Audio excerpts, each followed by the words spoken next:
Hey, mates. Hey, Paul the Skull. Have you seen Little Creep? I have. Well, do you know where he is? We've got a show to do. Yeah, I know where he is. And you should prepare yourself. What do you mean? Well, you know that movie, Never Too Young to Die? Never Too Young to Die. Is that movie where Gene Simmons plays that hermaphrodite gang lord? That's the one. What about it? Well, he watched it recently, and let's just say he's been, inspired. Inspired? What do you mean? Well, you'll have to see for yourself. Okay. Hello there, boys. Little Creep? I'm not Little Creep anymore. Call me Velvet. Oh, Velvet. As in Velvet Van Ragnar? That's right, honey. Now, I'm the best of both worlds. Little Creep. It takes a man like me to be a woman like me. Yeah!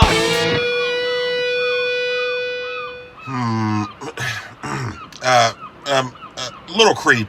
Can you guess what I am? Do you believe what you see? Yeah!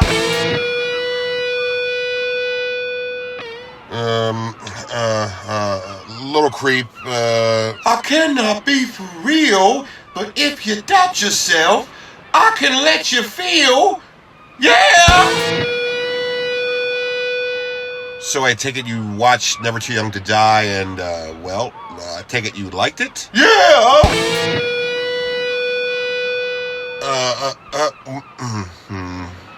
Hang on a minute, fellas. What's wrong? Well, you think we're going a little too deep with this reference? You mean you don't think people would know what movie we're talking about? I think some people would get it, but I think our general audience wouldn't know what we were talking about. You really think we have a general audience?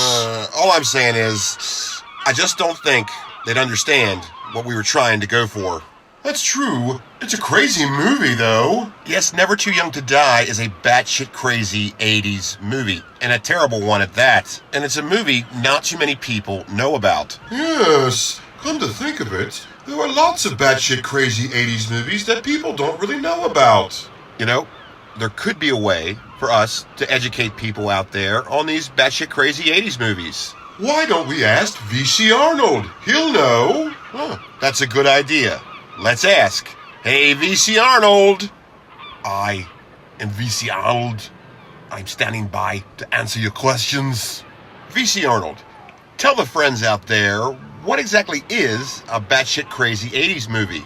What could be described as batshit crazy 80s movie is any movie made throughout the 1980s with a ridiculous plotline, unbelievable story, and outrageous underacting or overacting. And, are there lots of this type of movie? I have detailed files, though the term is subjective to the user. There are many movies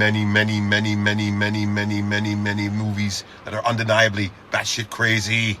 Gosh, I don't think we'd have time to talk about all of them. Perhaps just a small list of examples would do. Yes. V.C. Arnold, do you think you could whip us up an episode real quick?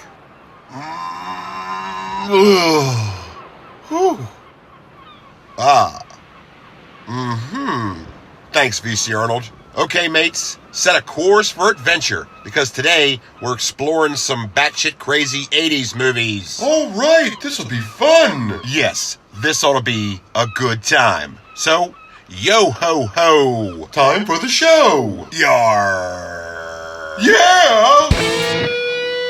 Yeah.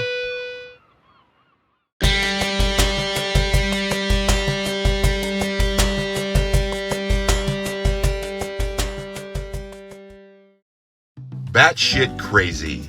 Vulgar slang meaning very irrational, excited, or angry. It is a very common and modern term depicting complete and total lunacy. We all know what it means, but where exactly does this term come from? Well, one origin is said to be a derivative from the old term bats in the belfry, and that is a very old world term referring to an abandoned church where the bell no longer rings and bats have taken up residence. And bats just love a nice, dark, and quiet place. bells. And since the bell no longer rings in the belfry, that's a perfect place to roost. So if someone has bats in the belfry, that means there's not much going on upstairs. Therefore, by being batshit crazy, it means that the bats have been there for so long that quite an accumulation of feces has mounted up. Batshit crazy pretty much means an extreme case of bats in the belfry. And whoever this person is an absolute Looney Tune. Another origin of this colorfully descriptive term is said to come from the tribal peoples of South America and Africa, where batshit is referred to as guanu or guano and is used in certain celebratory meals. Oh, it's like a hummus. And it is also used for medicinal purposes and psychotropic utilities. You know what that means. What are you doing this weekend? Oh, dude, it's gonna be great. We're gonna smoke a bunch of bat shit and listen to Tiny Tim albums. Sounds like a great time. However, prolonged exposure to this substance can result in brain deterioration, schizophrenic tendencies, and all-around madness. Oh, yeah, dig it! And this is precisely what happened to that famous Amazon explorer, Professor Winkenstink, who ended up giving lectures on how jigsaw puzzles were misunderstood, how relish was anti-Semitic, and started a worldwide campaign claiming that lasagna was spaghetti cake. Now, batshit crazy is a term that can define not only people, but also events or movies. Which brings me to my next little popular term that warrants some explanation, and that is 80's movies. What does that mean? What does it mean to be an 80's movie? What constitutes an 80's movie? Well, the general and logical definition would simply be a movie that was made during the 1980s. Well, there seems to be a little bit more romance involved with people's general understanding of that term, because some people feel that for a movie to be an 80's movie, it must not just simply take place during the 80s, but also capture the angst of a younger generation and depict certain quintessential moments of that decade. Yeah. And if a movie was made during the 1980s, it's just simply not enough to fulfill this more romanticized definition of the term. So even though that any movie that was made during the 1980s is technically an 80's movie, that is still just too broad of a spectrum for some people. And they will never associate the term 80's movies with stuff like Hellraiser, or pretty much all of the Nightmare on Elm Street series. I mean, those movies were made in the 80s, so technically they're 80's movies. Now, to be fair, I can pretty much understand why most people don't want to go with the technical and logical definition of 80's movies. And we do tend to paint a picture of what we think 80's movies are. So to say that an 80's movie is simply a movie that was made during the 1980s is putting 16 Candles in the same category as Conan the Barbarian, or putting Say Anything right beside the Texas Chainsaw Massacre Part 2. And that just doesn't make any sense. So when people think of 80's movies, they're pretty much thinking of any John Hughes movie. Okay, so besides a movie that was simply made during the 1980s, or a movie that captures the essence of that decade, what else is an 80's movie? What else does it mean to be an 80's movie? Would it be basically a movie that takes place during the 1980s? Well, it simply doesn't have to be just one of these definitions. It could be all of them as well. And whether or not you think of 80's movies as stuff like The Karate Kid or The Goonies or Maximum Overdrive or The Terminator, you should know that there were a number of 80's movies that slipped through the cracks of popular knowledge. Movies that were seemingly undiscovered and unappreciated at the time, but have long since gained cult favor and became legendary in their own right. 80's movies that gained their notoriety not by being cinematic masterpieces or some sort of masterwork of some director, or by perfectly romanticizing the teenage drama of the time, or by accurately capturing the essence of the decade. No, these are some 80's movies that are known for being batshit crazy. So what do I mean by that? What am I talking about? How are these movies batshit crazy? Well, today we're going to find answers to these questions and take a look at some 80's movies that could be considered absolute lunacy. Because it's today's adventure, batshit crazy 80's movies!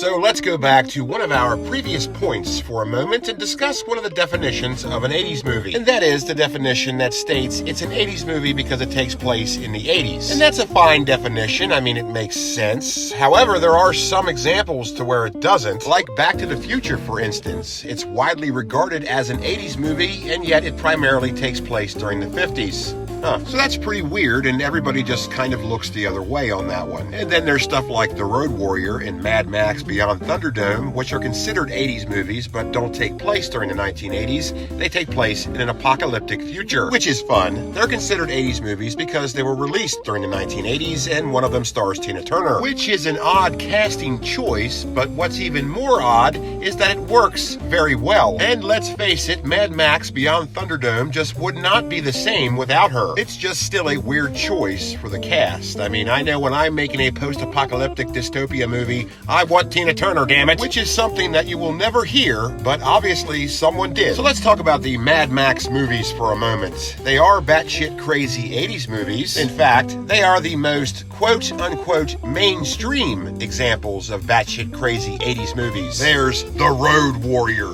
which was released in theaters May 21st, 1981, and its original title was going to be Mad Max 2, but then they changed it to Mad Max 2, The Road Warrior, and then eventually they just settled on The Road Warrior. Or at least in North America they did. This was released as Mad Max 2 overseas, and the European VHS release took that name as well. But in the US, it was simply The Road Warrior, and had a very extensive life on VHS, as it had many distributions through time. The most notable being the 1983 Warner Home Video distribution, and that of course came in the Warner Brothers clamshell that early Warner Home Video releases are famous for. And the charming little piece of home video history that is the 1983 distribution is rather hard to find nowadays. But if you do happen to come across it, its average going price is not too high. 30 buckaroonies is not bad for something that's hard to find. The Road Warrior was followed by Mad Max Beyond Thunderdome, which was released in theaters July 10th, 1985. And as I had mentioned, this movie stars Tina Turner for absolutely no reason. I suppose it was for notoriety and name recognition, but I don't know. I always think it's weird when musicians just pop up in movies. Like, why was Gavin Rossdale in Constantine? And why is Sting in Dune? And what is the deal with the Phil Collins cameo in Hook?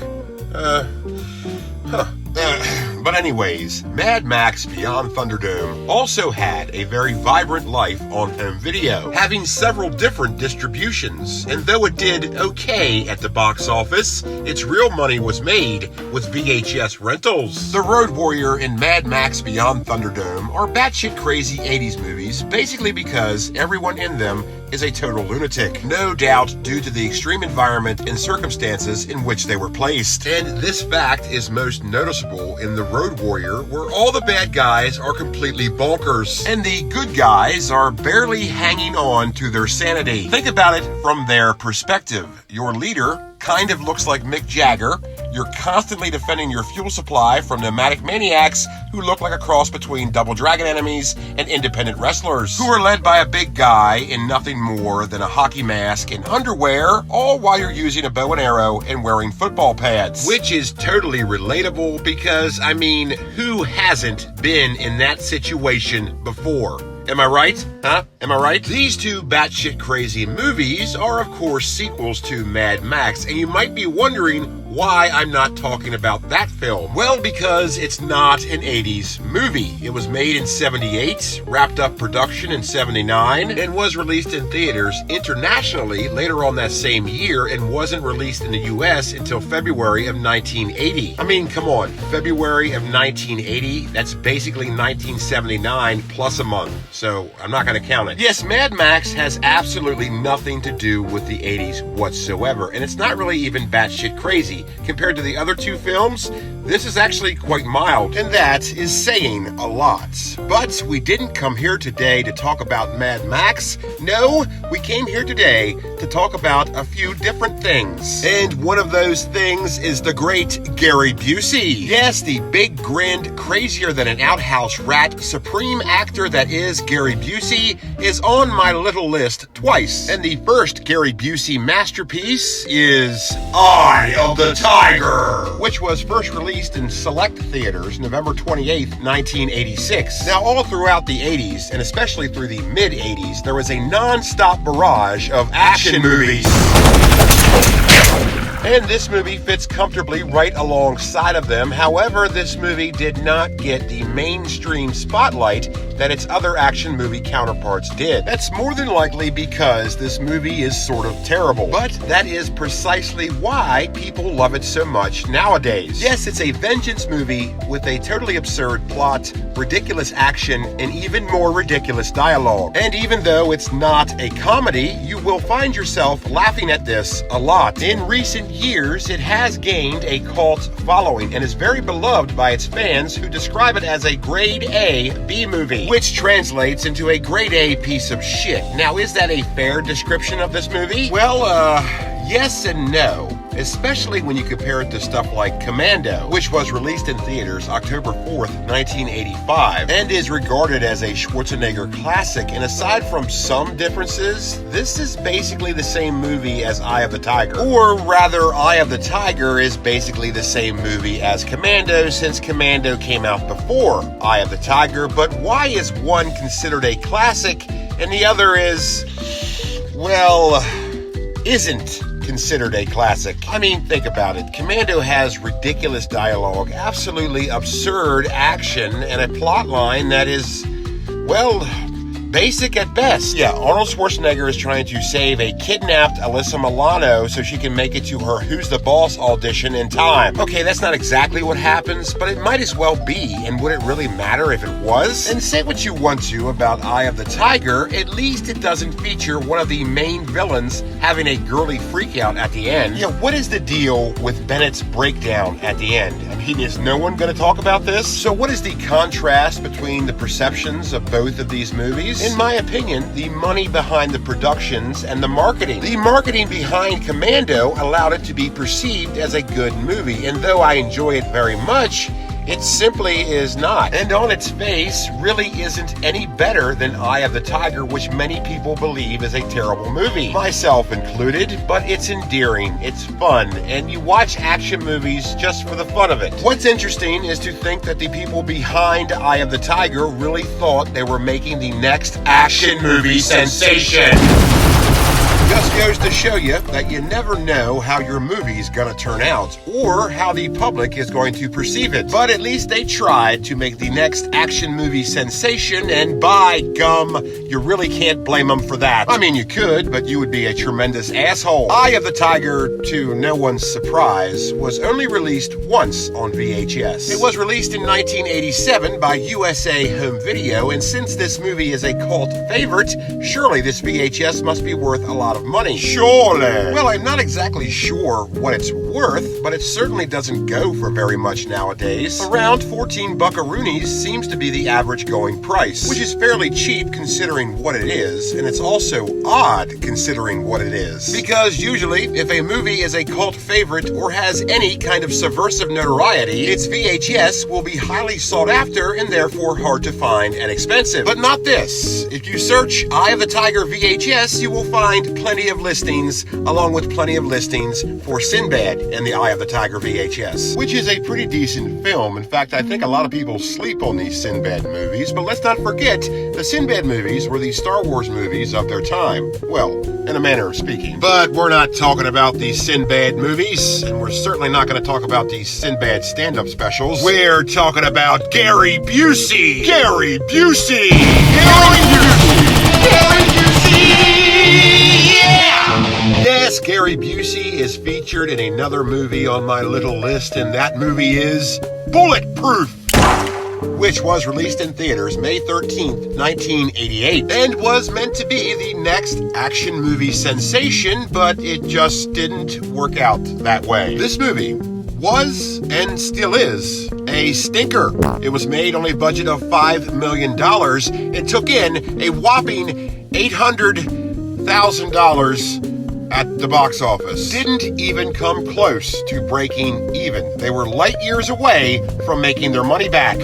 Yeah, no one gave a shit about this movie, but much like Eye of the Tiger, Bulletproof has since gained cult acclaim. And much like Eye of the Tiger, its notoriety and newfound cult fame comes from the fact that this movie is terrible. It is a batshit crazy 80s movie because it has ridiculous action, absolutely absurd dialogue, and a plotline that is, well, really dumb. Yeah, it's about this secret weapon tank that gets stolen by this terrorist organization that happens to be a collaboration of all these world governments that hate the United States, and they call in Gary Busey's character to get it back and lay down the law. Gary Busey plays a guy called Frank McBain, an ex-special agent for the military who became a cop. Now, Frank McBain is a pretty generic 80s cop movie name, and Bulletproof certainly starts off as a pretty generic 80s cop movie. Yeah, the movie starts off trying to be a Lethal Weapon ripoff, but then ends up becoming some kind of military secret ops kind of thing, and well, the whole thing falls apart pretty quickly. And by the way, the tank that was stolen is called Thunderblast. So, you know, this movie isn't really good on naming things. But what's extra special about this movie is it features Gary Busey playing saxophone, which has nothing at all to do with the story, even though I really wish it did. Yeah, they just sort of crammed that in there. Frank McBain's saxophone playing skills have nothing to do with the story whatsoever, but man, it's the most interesting part of the movie. I shouldn't say that though. The cast is rather interesting too. There's Henry Silva. You might know him best from playing one of the villains in Cannonball Run 2. And even if you don't know who this guy is, you certainly know those cheekbones. I mean, geez, he looks like a mask. Yes, he's kind of like a store brand Jack Palance. And this movie also stars Juan Fernandez de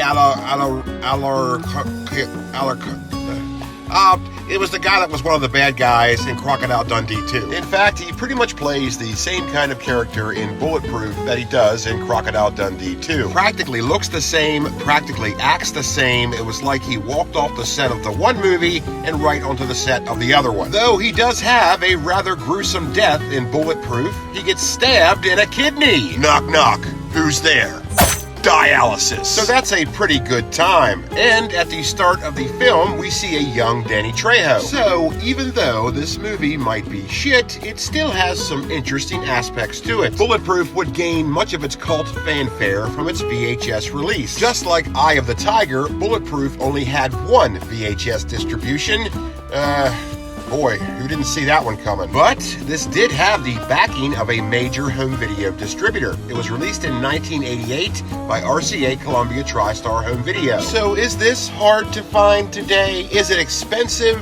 Well, it is sort of hard to find, but not really expensive. Its average price range is around $15. Though you do have to be a little discerning when you're searching for this VHS, because you'll get a bunch of listings of the Adam Sandler movie of the same name and Bulletproof Monk. So even though I could, theoretically, spend the rest of this episode talking about Gary Busey, I won't. But instead, I'm going to move on and talk about that #1 action superstar, John Stamos? Is that right? John Stamos? Yes, that is right. John Stamos, as he stars in our next featured film, the movie that sounds like it should be a James Bond movie, but it's not a James Bond movie. Never Too Young to Die, which was released in select theaters June 13th, 1986. Now let's talk about that term, select theaters, for a second. That term usually applies to art house films or hoity-toity movies where the certain region's audience wouldn't go see it, so the theater's not going to carry it. But on the other end of the spectrum, that term also applies to movies that are simply terrible, and the theater is not going to waste its time or money or resources to show it. And that usage of the term certainly applies to this movie. This movie is unintentionally totally bonkers. It's all over the place. It's an action film, it's an espionage film, it's a weird film. John Stamos portrays the role of Lance Stargrove, which is a totally unbelievable 80s name. Have you ever met anyone or heard of anyone with that last name? Is it in the phone book? Well, I don't know. It might be worth a look. That's a good idea. Let's all look at our phone books to see if there's any listings for Stargrove. If it's in there, I'm gonna shit. The story goes that Lance Stargrove's father, unbeknownst to everyone, turns out to be a super spy, and he ends up getting killed, and Lance decides to carry on the family tradition and become a super spy himself. Well, he just kind of ends up in that position. Yes, some men are born great, others have greatness thrust upon them. But there's a twist. Stargrove is also a gymnast, which has no bearing on the plot whatsoever. It is a useless bit of backstory that has nothing to do with the movie. And I'm not even sure why it's in there. It just is. Meanwhile, there's this floppy disk that contains a program that has the capability of poisoning the city's water supply. And guess who has it? Gene Simmons!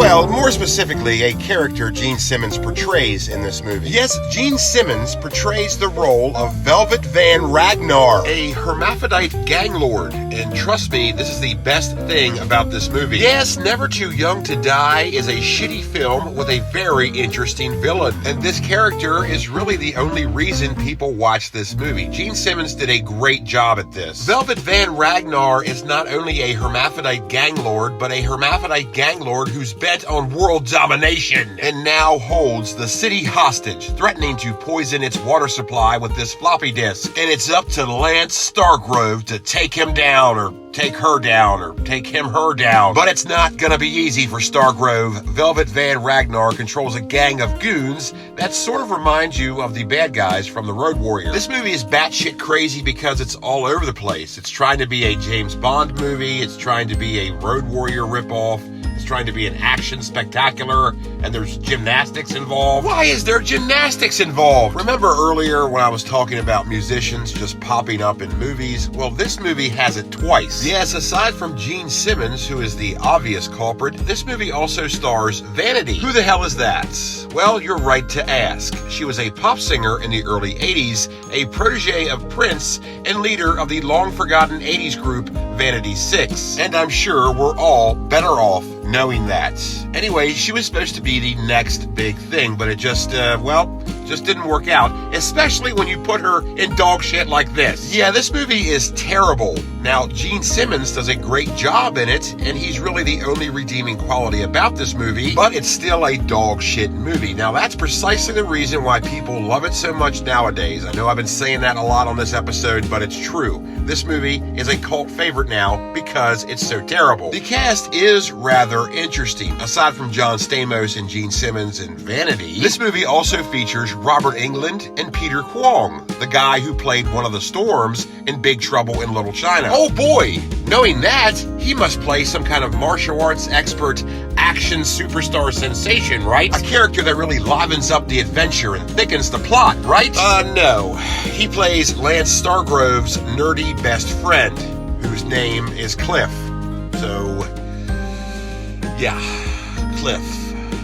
Right. I've seen this movie a few times, and I enjoy it for the same reason many of you do, because it's so terrible and it's fun to laugh at. Its batshit crazy plotline and structure makes it unintentionally funny and therefore a good time. But what really gets me about this movie is, much like Eye of the Tiger and Bulletproof, the producers really thought this was going to be a big deal. They were totally convinced this movie was going to be the action movie of the 80s. In fact, this was intended to be an entire film franchise, and the Stargrove character was to be the next 007. And when this movie was first released, it was a big deal. There was tons of promotion for it. Gene Simmons even did press releases and news interviews dressed as Velvet Van Ragnar. The whole thing is just kind of surreal. Anyways, being that this movie is a quote-unquote cult favorite, that must mean the VHS is worth a fortune. Well, it is the common perception that if a VHS is of a cult favorite,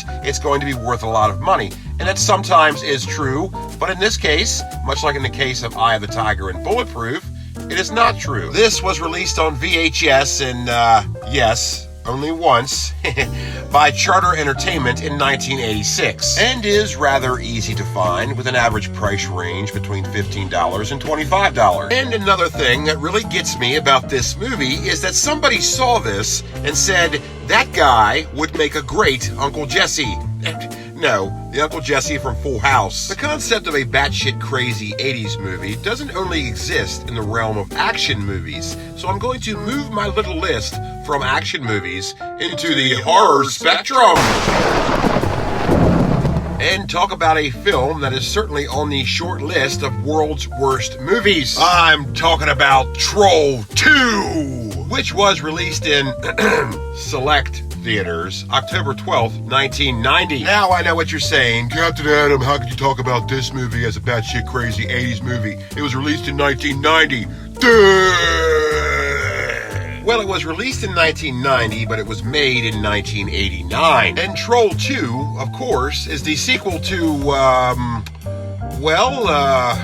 nothing really. Yes, the story of this movie's distribution is very interesting. This movie's original title was Goblins. However, they could not find any distributors who wanted to carry this movie because it was such shit. So they needed something else, something to carry it, a secret weapon, so to speak, something that would get this into theaters. Yeah, upon screening this movie, distributors decided that no one was going to see this piece of shit, so they weren't going to bother. So the producers needed something extra. So they decided to lie. They renamed and marketed this movie as if it were a sequel to a more popular movie, piggybacking on the success of that particular film. And that particular film was Troll, which was released in theaters January 17th, 1986. So did this trickery work? Well, obviously it did. Troll 2 was released, and it will forever live in infamy. It's called Troll 2. But as I had mentioned, it was originally titled Goblins, and it's about goblins. It's not about trolls. There's no trolls in it. In fact, no one even ever mentions the word troll in this movie at all. So yeah, it's about goblins. Goblins are the antagonist in this movie, but not just any goblins.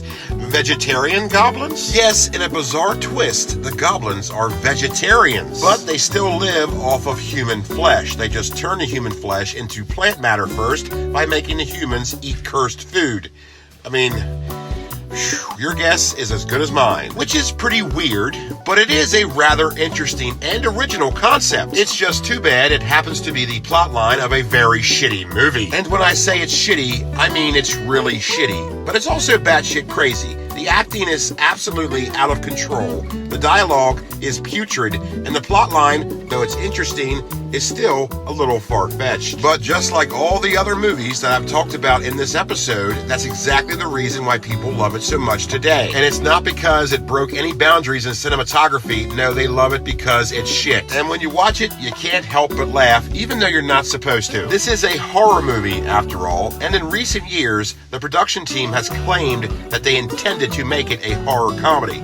But I'm not buying that. They knew exactly what they were doing. They weren't trying to make a horror comedy, and director Claudio Fragasso, who went under the pseudonym Drake Floyd for some reason, I mean, would you want your name on this? Was intending on making this the next great horror movie, but you see how it turned out. So it's a horror movie called Troll 2, and it's supposed to be a sequel to a movie that has nothing to do with it. And it's not about trolls at all. Instead, it's about vegetarian goblins. Is everybody with me so far? If you haven't seen this movie, I recommend that you do so, just to say that you did. It is kind of a good time, an agonizingly good time, because this movie is loaded with batshit craziness. You'll laugh even though you're not supposed to. You'll cry because you'll wonder what you're doing with your life watching such rubbish. And get this, in some countries, it was released as Monster Valley. Why didn't you just call it that to begin with? Oh well. Troll 2 will forever be a stain on our brains, and people just love it because it's so terrible. And even though it's one of the world's worst movies, it still has a huge cult following. And like most movies with a huge cult following, this movie really didn't gain its fame until its VHS release. It was first released on VHS in 1992 by Columbia TriStar Home Video, and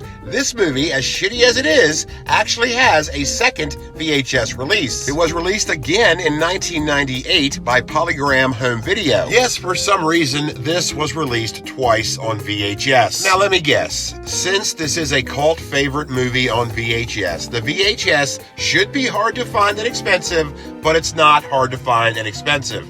Well, look at that. This actually is hard to find and expensive. Yeah, unlike all the other cult favorite movies I've talked about on this episode, this VHS is actually hard to find and expensive. The Columbia TriStar distribution, if you can even find it, goes on average for $100. And the Polygram Home Video distribution, well, I don't know what it goes for because I can't find a single listing for it. Yes, in the realm of VHS collecting, Troll 2 is a hot ticket item and is the heat to beat. And I have no idea what that means, but it sounds cool. So let's move on to our last featured batshit crazy 80s movie. And that movie is Terravision, which was released in theaters February 14th, 1986. And unlike Eye of the Tiger, Bulletproof, Never Too Young to Die, and Troll 2, Terravision wasn't trying to be something it wasn't. This movie knows exactly what it is, knows exactly what it's trying to go for, and it nails it perfectly. And that is a sci-fi horror comedy romp that is a snapshot of the culture of 1986. Well, so to speak, and it might be a bit exaggerated. Given the fun, far-fetched, and totally bonkers plotline, the time period in which this is based, and the proper, though be it slightly exaggerated, representation of that era, Terravision is the quintessential batshit crazy 80s movie. And this movie warns about the dangers of satellite television. Well, not really. But there is an alien monster that gets beamed into a family's television set through the satellite dish. Or I guess you could say, via satellite. And the monster breaks out of the television set and wreaks all kinds of havoc upon that household. Yes, the story is pretty unbelievable, but they weren't trying to make a believable story. They were trying to, and did, make a sci-fi horror comedy, and this movie is the best example of that term. So yes, the alien monster beams in from outer space through the satellite dish and into the television. You know, it's one of those things where it's really best seen and not so much explained. Let's not forget that satellite television was a big craze back in the 80s, and though the technology has evolved, satellite television still is quite the rave. And so are the complaints about the service. Oh, I can't watch my Ecuadorian soccer match because there's a thunderstorm in Norway. So being that, this movie is pretty much all about satellite television, well, that and an alien monster, this movie is the perfect 80s movie. It should be right up there with Pretty in Pink. Another bonus about this movie is it stars John Grice. And I've talked about this guy before and how I think he's one of the most underrated actors of our time. And his performance in Terravision as O.D., the metalhead boyfriend, with some of the most outrageous lines in the film, is further proof of that. Now, what's interesting about this movie is it is a sci-fi horror comedy, but it's a horror movie at its core. And being that it's a horror movie, you would expect it to be gory, but it's not gory. It's disgusting, but it's not gory. In fact, with the exception of some adult content, you could watch this with your kids. Now, I'm not recommending that, it's just an opinion. Nor am I saying that if you were to pop this in at your next family movie night, you wouldn't be kicked off the planet. All I'm saying is, this movie is not bloody, and it's not really even that scary. It's just a rip-roaring good time. Hey, come to think of it, Troll 2 isn't bloody either. But no, do not show Troll 2 to your kids. Let them discover that on their own. It's nature's way. So anyways, Terravision is one of my favorite films, and it's a cult favorite as well. So of course, the critics hated it. Yes, many a critic described this film as absolutely wretched. But critics seemingly don't like anything, so who cares what they think? And besides, I think they're missing the point. Terravision was meant to be absolutely wretched. Beautifully, entertainingly so. Terravision started off as a cult favorite and will always be a cult favorite. And of course, its VHS is very hard to find and expensive. Yes, much like Troll 2, Terravision follows the formula, and its VHS is a much treasured item. Very rare indeed. There is seldom any listings for it, and if you do find one, they go for around $100. This was released on VHS later on in 1986 by Lightning Home Video. And yes, it was released only once. How Troll 2 got two different VHS distributions, I really don't know. And Lightning Home Video didn't produce a lot of Terravision VHS, leading to the tape's rarity nowadays. All of the movies that I've talked about on today's adventure are very endearing. Some of them are terrible, but they're all batshit crazy. Much like people. And much like people, we all have our own reasons to love them. Part of the human condition is figuring out the complexities of the universe, and one of those complexities is discovering that just because something is terrible does not mean it's not entertaining. And the popularity of these batshit crazy 80s movies and the love that people have for them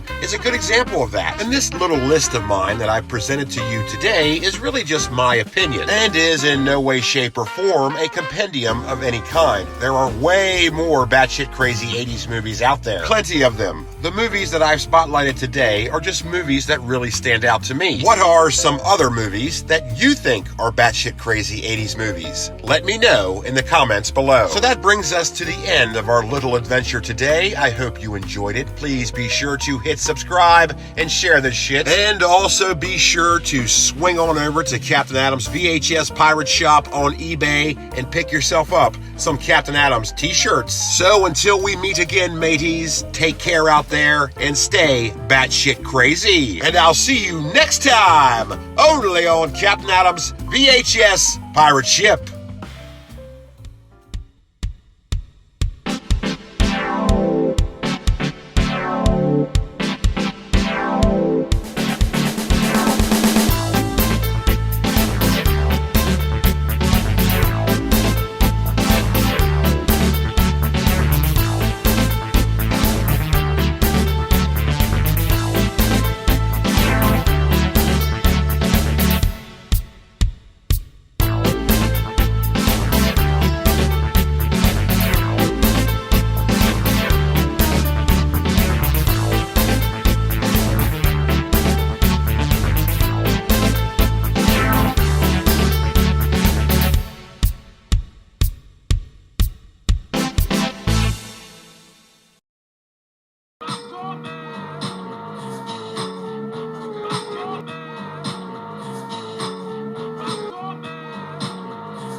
Check out Captain Adam's VHS Pirate Shop on eBay today.